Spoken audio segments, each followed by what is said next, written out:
Bonjour mes frères et mes sœurs, chers amis, c'est toujours un grand plaisir pour moi de vous retrouver pour notre culte d'adoration.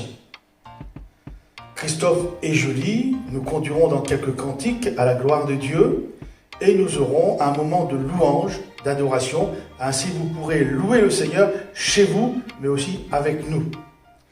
Je vous rappelle, comme dimanche dernier, à la fin de notre culte, nous aurons un moment de partage et de communion fraternelle par visioconférence. Sentez-vous libre de nous rejoindre quelques minutes ou jusqu'à midi. Vous pourrez ainsi intervenir de vive voix ou par écrit. Nous voulons vous écouter, nous voulons nous réjouir avec vous et nous voulons discuter avec vous. Comment faire pour vous connecter à notre espace de partage ? Il faut suivre le tutoriel qui se trouve sur notre site addbourges.com. Vous verrez comment ça c'est facile. Prions maintenant avant de laisser la place à Julie et Christophe qui nous conduiront dans les cantiques de louange. Seigneur notre Dieu, notre Père, c'est une joie, Seigneur, véritable pour nous de nous retrouver dans ta maison ce matin, pour nous de pouvoir laisser nos occupations, mais Seigneur, de nous tenir dans ta présence, parce que nous voulons nous souvenir de ton amour. L'amour qui t'a poussé à donner Jésus pour nous sauver. L'amour qui t'a poussé à laisser Jésus mourir sur le bois de la croix pour nous racheter. Nous te bénissons, Seigneur, pour la joie que tu mets dans notre cœur. Bénissons ton nom, Seigneur, pour ta parole qui nous fait du bien. Seigneur, merci encore parce que si nous sommes debout, jusqu'aujourd'hui, c'est parce que tu nous as tenus debout. Seigneur, nous voulons vraiment t'honorer, te rendre honneur et gloire. Amen.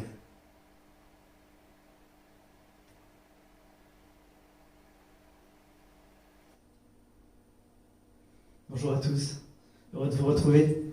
On va prendre ce chant, un chant s'élève. Les yeux se tournent vers toi. Hosanna, Hosanna, roi des rois. Amen.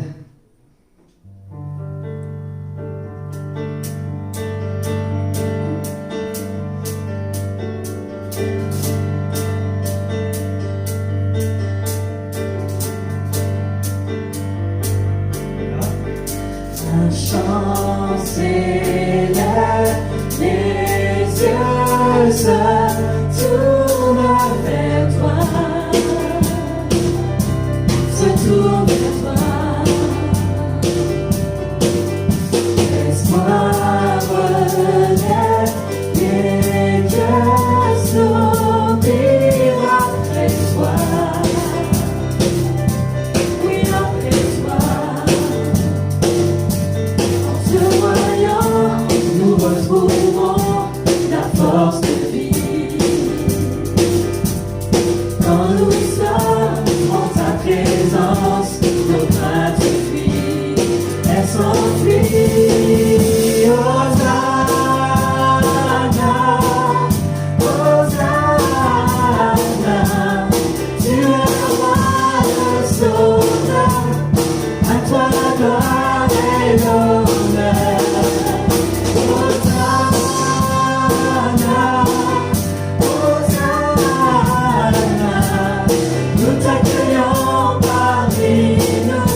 nous sommes en ta présence, nos craintes fuient.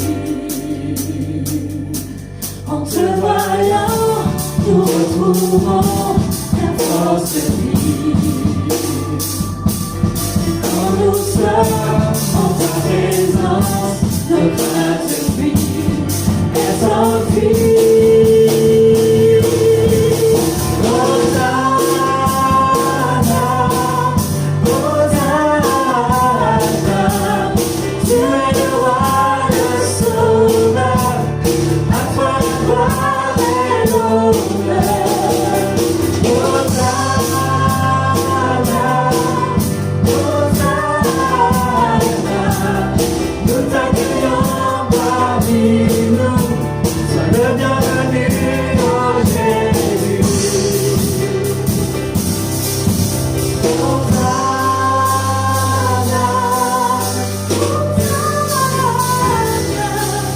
tu es le roi, le sauveur, à toi la gloire et l'honneur. Hosanna,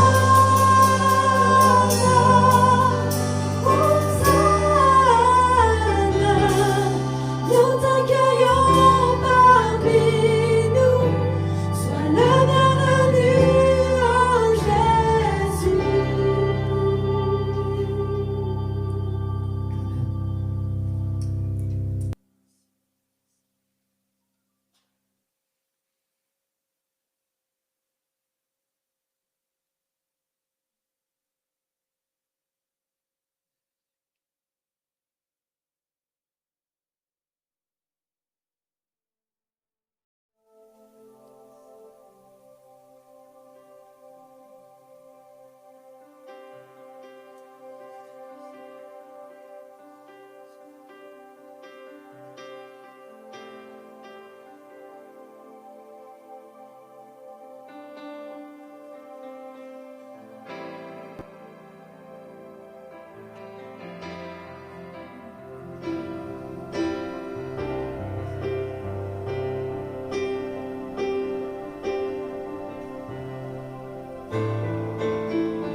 Assis dans le ciel, ton trône éternel, tu règnes à jamais.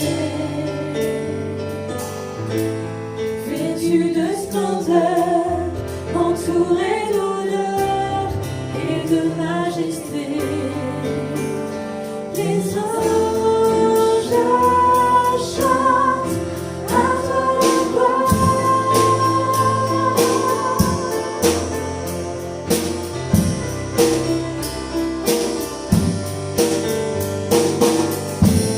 Les cieux et les mers, la vie, la lumière, nous parlent de toi.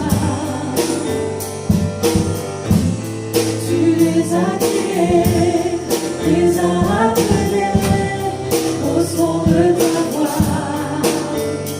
La terre chante majestueux, souverain, Dieu tout-puissant, tu es saint. La création loue ton nom, tout l'univers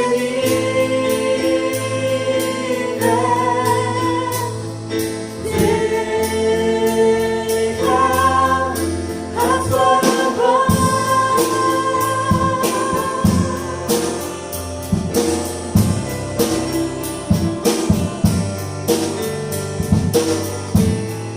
Roi serviteur, tu viens sur la terre, révéler l'amour.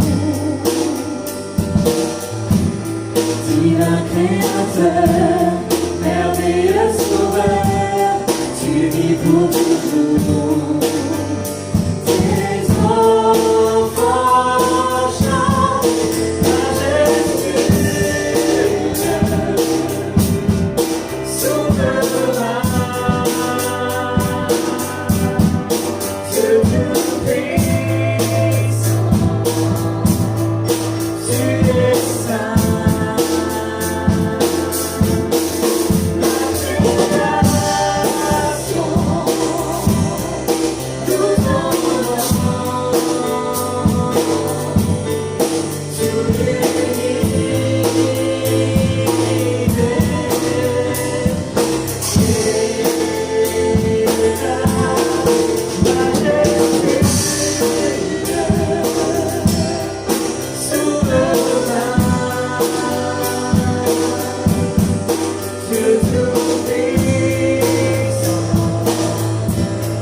louange, d'adoration. Bénissons le Seigneur, c'est vrai, il est le Dieu de toute la création. Cependant, il s'est abaissé en envoyant Jésus pour nous sauver. Restons dans cette louange à notre Dieu. Seigneur, alléluia, gloire à toi. T'adorons, te bénissons, t'évoquons ce matin. Nous voulons te dire merci. Merci pour la vie. Merci pour le pardon. Merci pour ton amour. Merci pour ta grâce. Seigneur, tu nous combles de joie. Tu nous as remplis de ta paix. Parce que Seigneur, nous savons que notre espérance est en toi. À toi la louange. Louange, joie de voir sur les anges. Ce matin, pour t'acclamer, pour t'adorer. Sois béni, Seigneur. Tu es digne, oui, tu es digne d'être loué. Tu es digne de louange. Gloire à toi. Béni soit ton nom, Seigneur. Alléluia, Seigneur. Béni soit ton nom. Louange à ton nom. Ce matin, oui, ton nom est grand. Ton nom est saint, Seigneur. Alléluia. Merci, merci. Nous sommes à toi, nous sommes heureux de marcher avec toi. Sois glorifié. Alléluia, Seigneur. Alléluia, Jésus. Nous reprenons le dernier refrain. Alléluia, Jésus. Et nous continuons. Amen. Alléluia, Seigneur Jésus. Tout-puissant, tu es saint. La création loue ton nom. Tout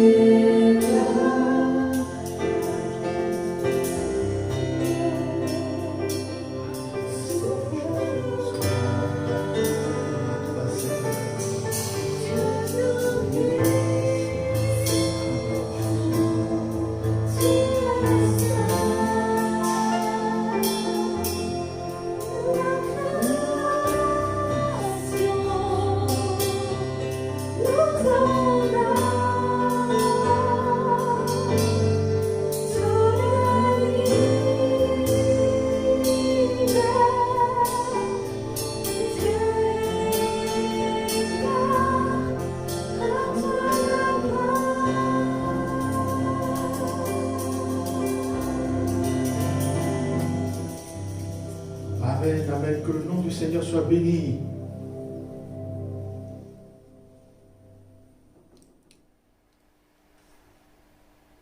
Le titre que j'ai donné au message de ce matin, c'est « Venez vous reposer ». Je répète, « Venez vous reposer ». Je ne sais pas si vous êtes fatigués de la semaine, mes frères et mes sœurs, mais ce que j'ai eu à cœur ce matin, c'est de vous apporter ce message « Venez vous reposer ». Selon une enquête effectuée en mars 2000, un Français sur deux de toute catégorie sociale souffrait de la fatigue. On distingue plusieurs types de fatigue. Il y a la fatigue physique, il y a la fatigue psychique ou mentale, et il y a la fatigue sensorielle, c'est-à-dire auditive et visuelle.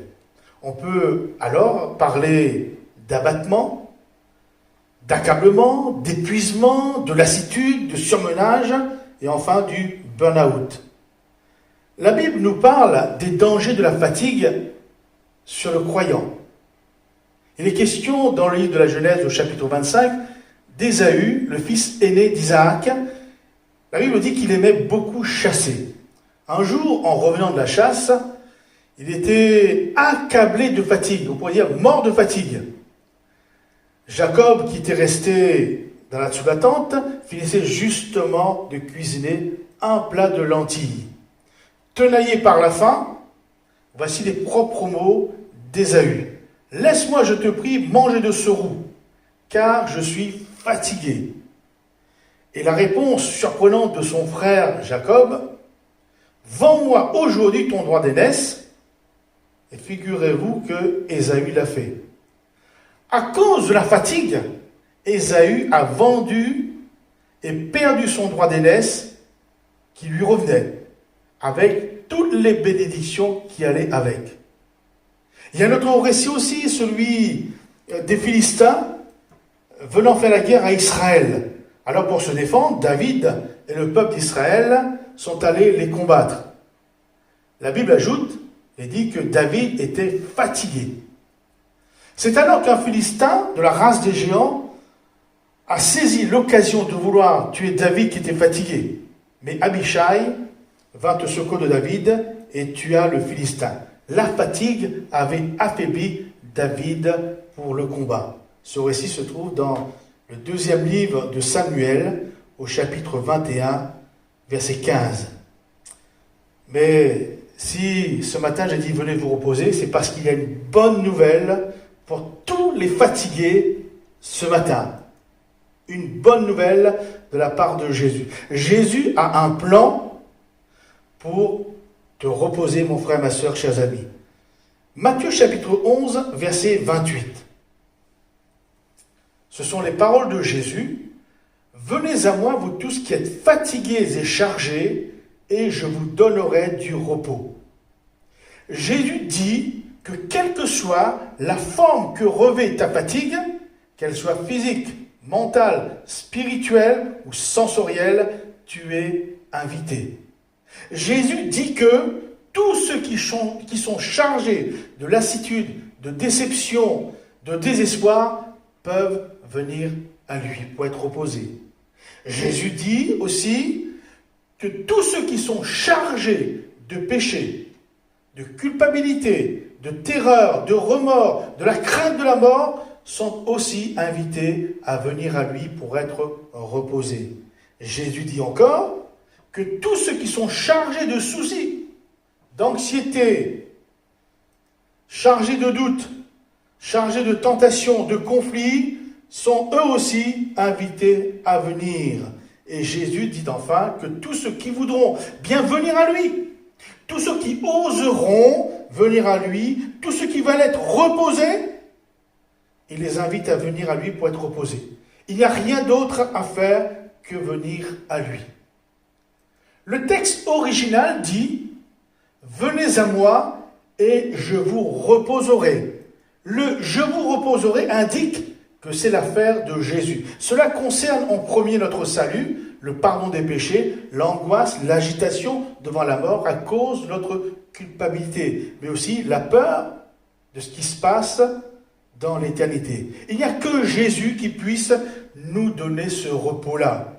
La Bible dit dans Ésaïe, chapitre 53, verset 5, en parlant de Jésus, il était blessé pour nos péchés, brisé pour nos iniquités. Le châtiment qui nous donne la paix, le repos, est tombé sur lui, et c'est par ses meurtrissures que nous sommes guéris. Jésus a déjà pris toutes nos fatigues sur lui en mourant sur le bois de la croix. C'est le repos que Jésus donne. Je vous donnerai. C'est un don. Ce don, c'est le repos qu'on reçoit en Jésus lorsqu'on vient à lui. C'est la première partie de son programme. La deuxième partie du programme de Jésus, donc vous savez que lorsque nous venons à Jésus, nous recevons le repos du salut. Puisqu'il nous a pardonné, nous avons confessé nos fautes, nous recevons de lui la délivrance de la crainte de la mort. Et nous avons reçu ce repos concernant la fatigue due aux difficultés de notre existence que nous avions à ce moment-là. C'est par Jésus, il nous a reposés. Mais nous savons aussi que lorsque nous continuons à vivre sur la terre comme les autres, et que durant notre existence terrestre, que nous soyons chrétiens ou non, les fatigues, le stress, les difficultés, l'angoisse, les fardeaux ne nous seront pas épargnés. Quel chrétien, tout en ayant le repos du salut, n'a jamais succombé aux fatigues, de l'anxiété, de l'agitation à cause des problèmes de la vie de tous les jours? Jésus nous propose un repos permanent qui nous permet de vivre sereinement malgré les fatigues de la vie de tous les jours.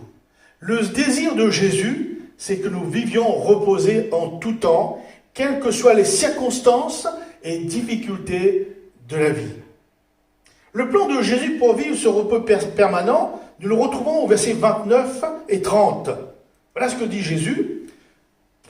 mon joug sur vous et recevez mes instructions, car je suis doux et humble de cœur, et vous trouverez du repos pour vos âmes. Car mon joug est doux et mon fardeau léger. Amen.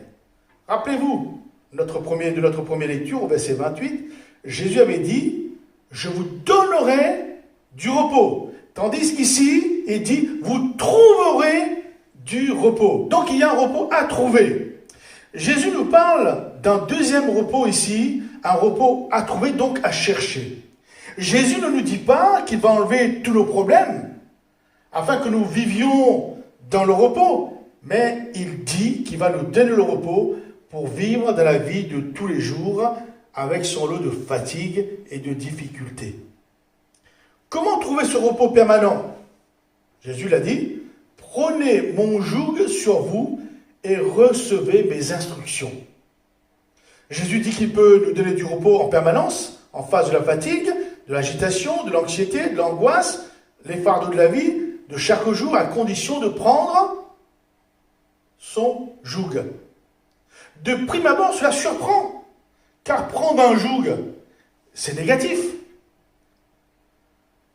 Prendre un joug, c'est pesant. Un joug, c'était une pièce de bois qu'on mettait sur le cou d'une paire d'animaux de trait pour les atteler afin qu'ils labourent un champ. Un joug, par définition, c'est une contrainte, c'est une oppression, c'est une dépendance, c'est une servitude, c'est une domination qui pèse sur nos vies. Je vous arrête tout de suite, ne partez pas, ne refusez pas l'offre de Jésus tout de suite, attendez de connaître la suite.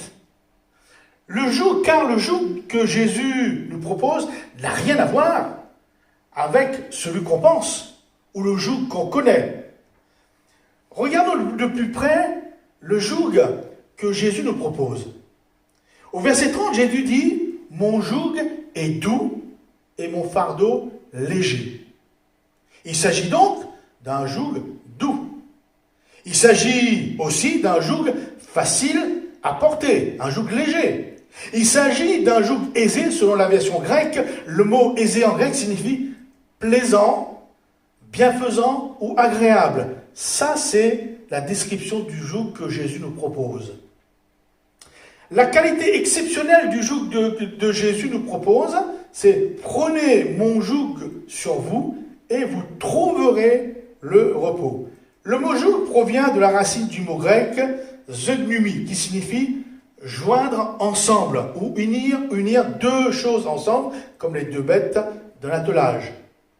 Jésus se sert aussi de ce mot grec zeugnomie dans le contexte du mariage. Dans Marc chapitre 10, verset 9. Que l'homme donc ne sépare pas ce que Dieu a joint. C'est-à-dire, si je regarde dans le grec, que l'homme donc ne sépare pas ce que Dieu a joint par le joug du mariage. Le joug dont Jésus nous parle pour trouver du repos en permanence, c'est celui qui unit deux personnes par le lien du mariage. Ici, c'est-à-dire une union entre lui et nous. Le joug que Jésus nous propose correspond à l'union du croyant avec lui. Une union comparable à celle qui lie un mari à sa femme par le mariage. On pourrait dire le joug de Jésus, c'est l'amour. Et le fait de prendre le joug de Jésus signifie que nous nous unissions à lui. Et surtout, je le répète, le joug de Jésus a pour l'objet donc de trouver ce repos permanent. Jésus dit encore que son joug, image du lien du mariage qui nous unit à lui, est plaisant, bienfaisant et agréable à porter. C'est ce lien, ce joug, qui nous fera entrer dans un repos permanent, malgré les agitations de tous les jours. Plongeons-nous, pour ceux qui sont déjà mariés, le jour de notre mariage. Étiez-vous triste le jour de votre mariage? Pas du tout. C'était une journée mémorable, remplie de joie, de bonheur, d'enthousiasme. à en juger la gaieté et l'allégresse qui s'exprimait à l'occasion de cela. Il semblait évident que les jeunes mariés appréciaient beaucoup ce genre de joug. Car en effet, personne ne renonce à sa liberté de célibataire en se mariant, à moins d'être absolument certain et sûr que le joug du mariage est une charge aisée, plaisant et agréable à porter. Une autre question. Pourquoi prendre le risque de porter le joug du mariage sur les épaules? Vous savez que depuis notre temps d'enfance, on attendait avec impatience le jour où nous pourrions agir en toute liberté. Et on se disait à nous-mêmes, un jour quand je serai grand, j'aurai ma liberté, personne, ni parents, ne pourraient nous dire ce qu'il nous faudrait faire. Et surtout, lorsqu'on tarde, personne ne dit où tu as été, qu'est-ce que tu as fait, il n'y a pas de compte à rendre. Et puis, un jour, une fois qu'on a eu 18 ans, on a acquis cette liberté. Il me semble que cette liberté ne reste pas longtemps entre nos mains, que ce soit homme ou femme. Car quelques temps après, peut-être que quelques mois, quelques années, on va faire la rencontre de ce beau jeune homme ou de cette belle jeune fille. Et quelques temps après, on se retrouve à l'église pour nous unir avec cette personne. Et nous avons accepté de prendre le joug du mariage en échange de notre liberté de célibataire. Maintenant, ce n'est plus maman ni papa qui nous pose des questions, mais c'est la personne avec qui nous sommes mariés. Où es-tu allé, chérie? Qu'as-tu fait? Pourquoi tu reviens si tard? Qu'as-tu acheté? Comment tu l'as payé? Et nous avons maintenant l'obligation envers nos époux ou nos épouses. Et pourquoi avions-nous pris ce joug du mariage? Parce que il ou elle, la personne, correspondait si bien au désir de notre cœur. Voilà, parce que nous aimons encore cette personne, et c'est pourquoi nous avons voulu nous joindre à elle en portant ensemble le joug du mariage. Il paraît que quand on aime, on ne compte pas. Et vous voyez, donc c'est ce genre de joug que Jésus nous propose, un joug aisé, plaisant, qui nous unit à lui comme un mariage spirituel. Dans l'Ancien Testament, Dieu aussi avait pris l'image d'un mari ou d'un époux envers son peuple d'Israël. Ésaïe, chapitre 54, verset 5.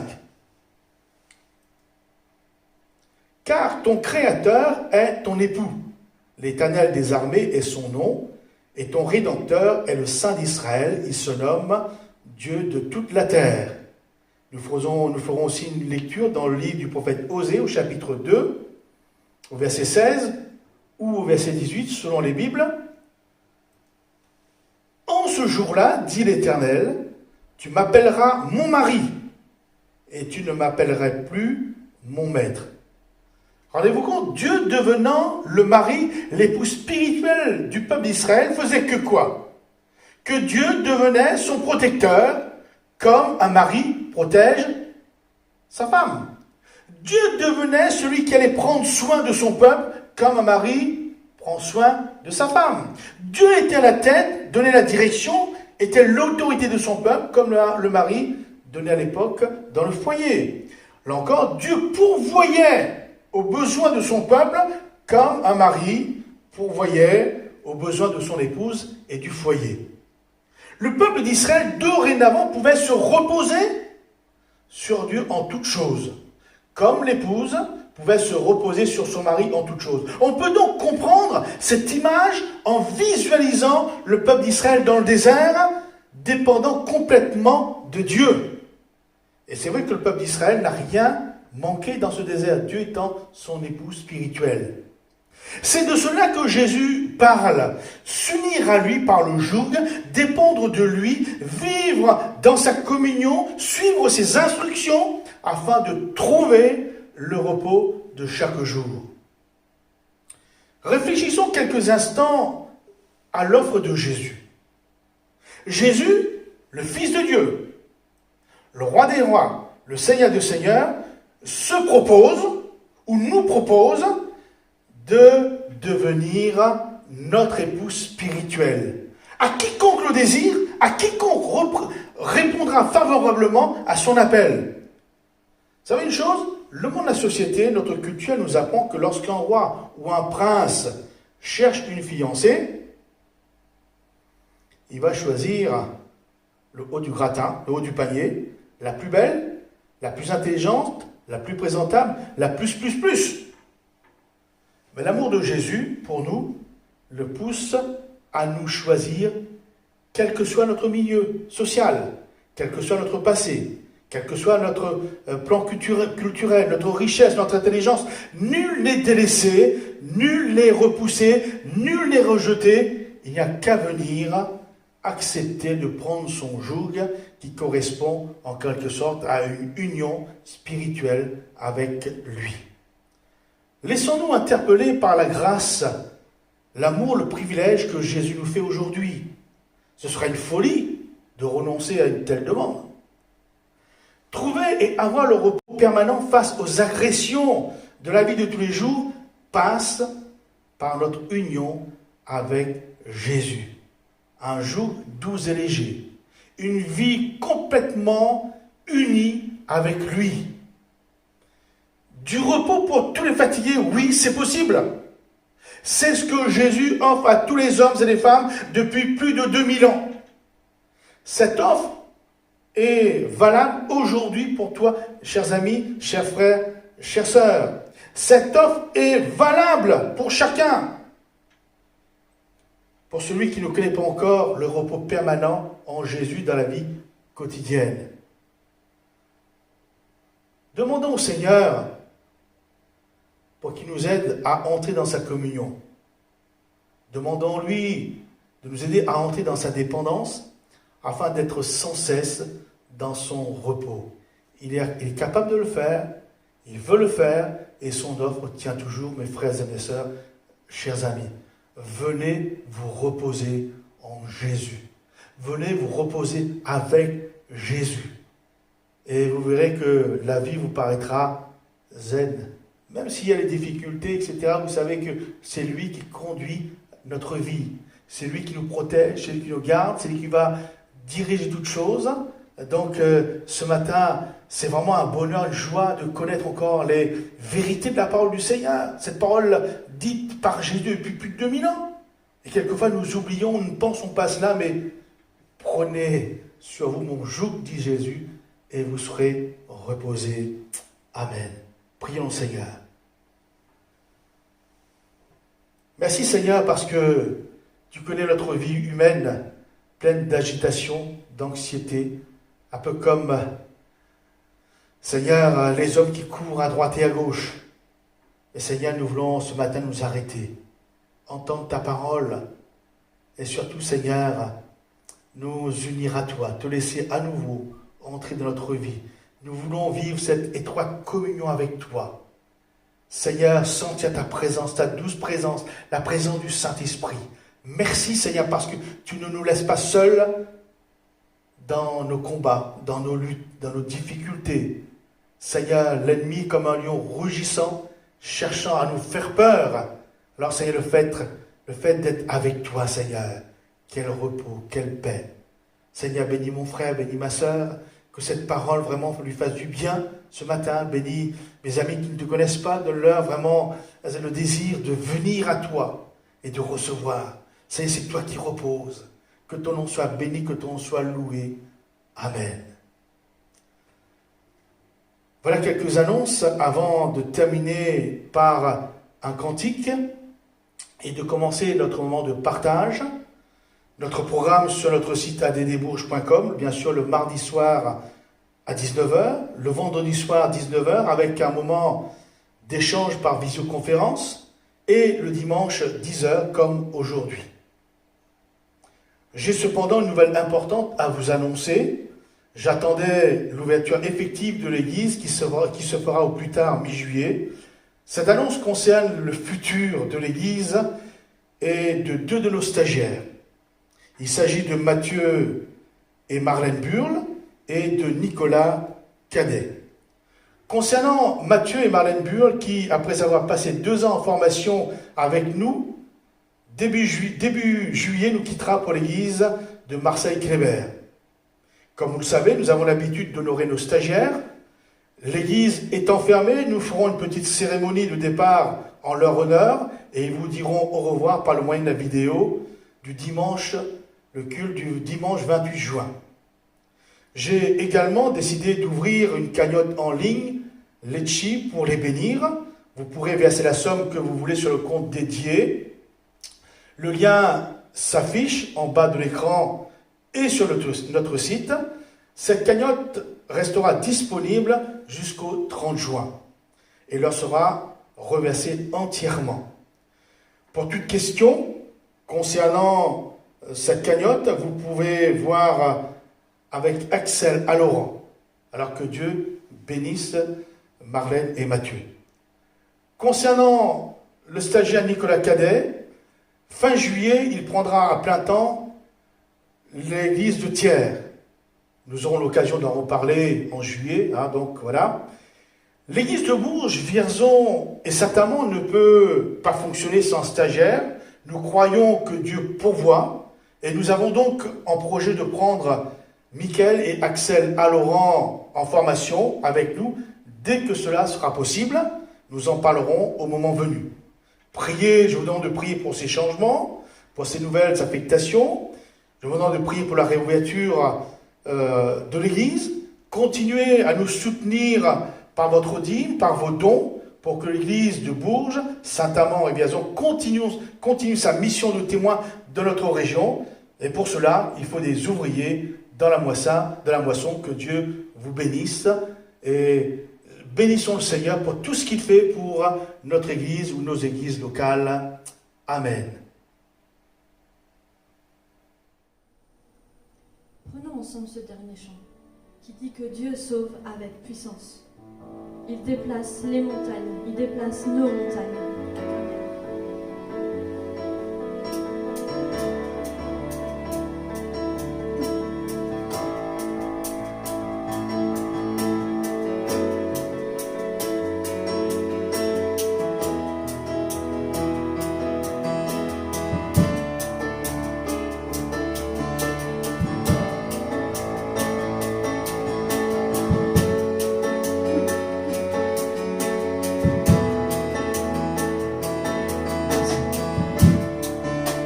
Sans besoin d'être aimé, d'un amour sans limite, que ta grâce coule en moi, tout sans besoin de pardon, de la bonté d'un sauveur, l'espoir des nations.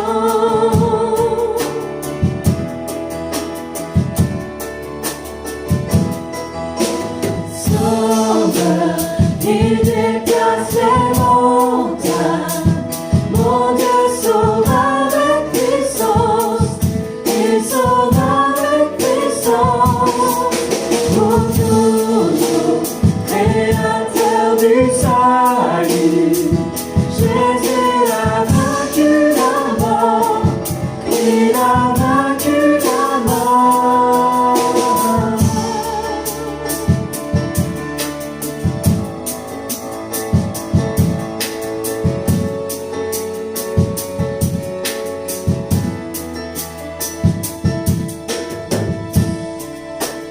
Prends-moi tel que je suis, mes peurs et mes échecs. Viens remplir ma vie, je donne ma vie pour te suivre. Prends tout ce que je vois et je me soumets.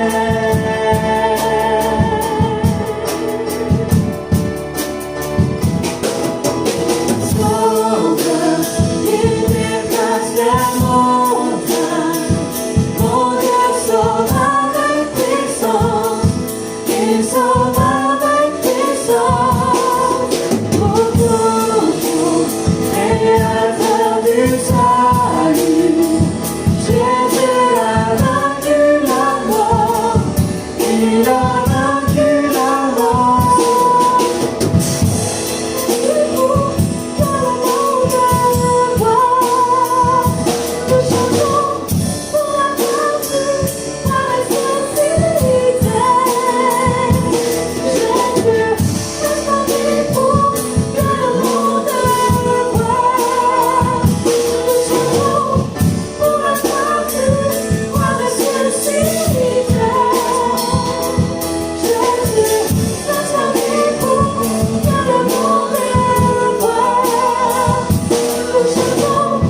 puissance, pour toujours, créateur du salut. Jésus a vaincu la mort, il a vaincu la mort. Sauveur, il déplace les montagnes, mon Dieu sauve avec puissance, il sauve avec puissance, pour toujours, créateur du salut. Jésus a vaincu la mort, il a vaincu la mort. Répondez pour que le monde le voie. Nous chantons pour la gloire du roi ressuscité. Jésus, répondez pour que le monde le voie. Nous chantons pour la gloire du roi ressuscité. Sauveur, il déplace la montagne, mon Dieu sauve avec puissance, il sauve avec puissance, pour toujours, créateur du salut. Jésus a vaincu la mort, il a vaincu la